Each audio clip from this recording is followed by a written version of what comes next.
Hello again, everyone. We have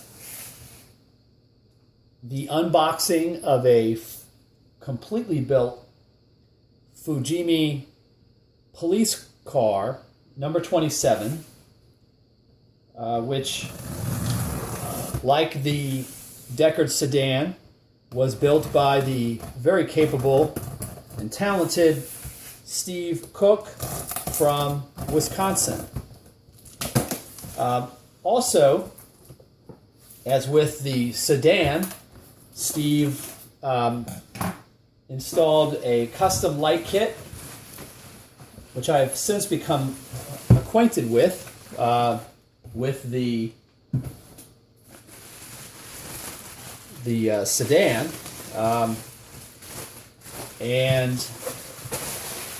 it's a nice kit. It has dimming features.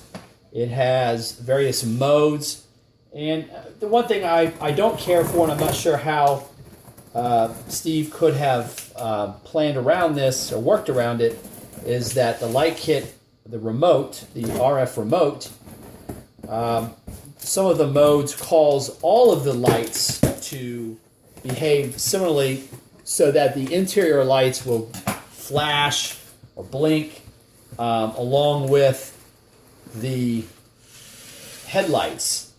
So if it was just, say, the top emergency lights, that would have worked well, but fortunately that couldn't be done. So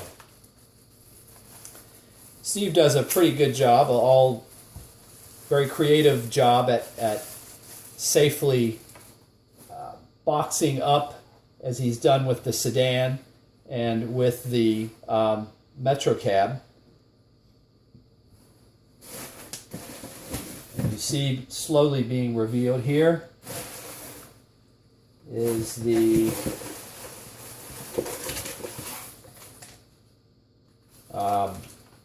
police car and the package containing the remote. It looks like some extra decals in there, and I want to say he said he was supplying me with some extra 3-volt batteries.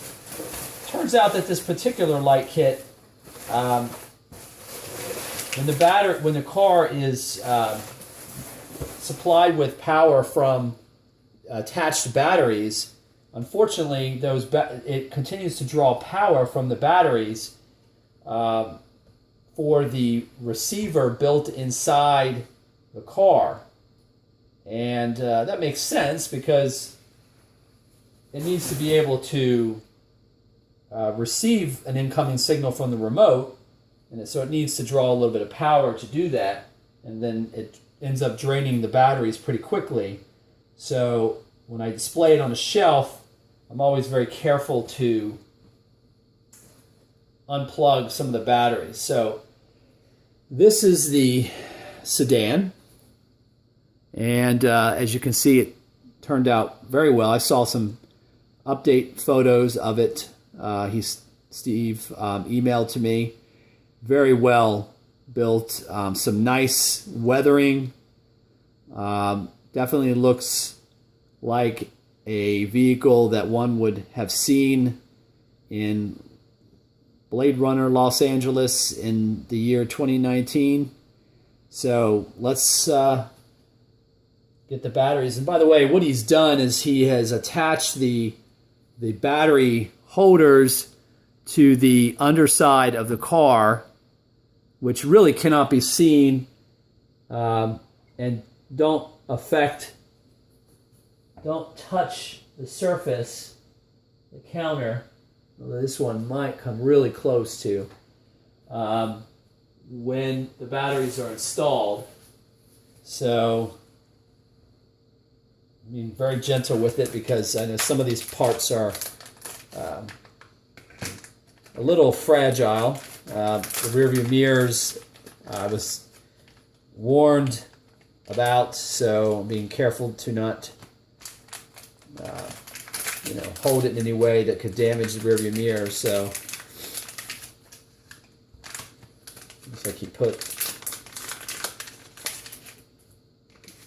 the batteries in separate little packages, which is okay. Still an excellent job there, Steve. Let me get the batteries quickly removed, and I can get them installed, and you guys can see what this looks like. And Steve is actually inquiring with the manufacturer of this this RF remote and receiver as to whether or not it draws power continuously, as I suspect it does, and to see if perhaps there's some kind of fix that we could possibly do to prevent that from continuously occurring, so I don't have to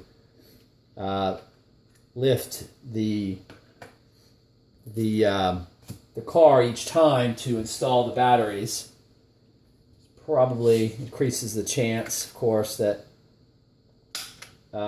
you press down on it some part a little too hard, and you could potentially break off part of the car. So as you can see, let me turn it, just activate it on here. Probably have this battery upside down.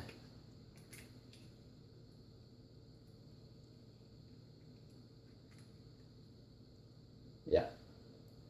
So you can see the lights here. Turn off the main lights, and see inside, and then in the front console, maybe you can see inside there. Probably not too well, but maybe this way. And of course, there you go.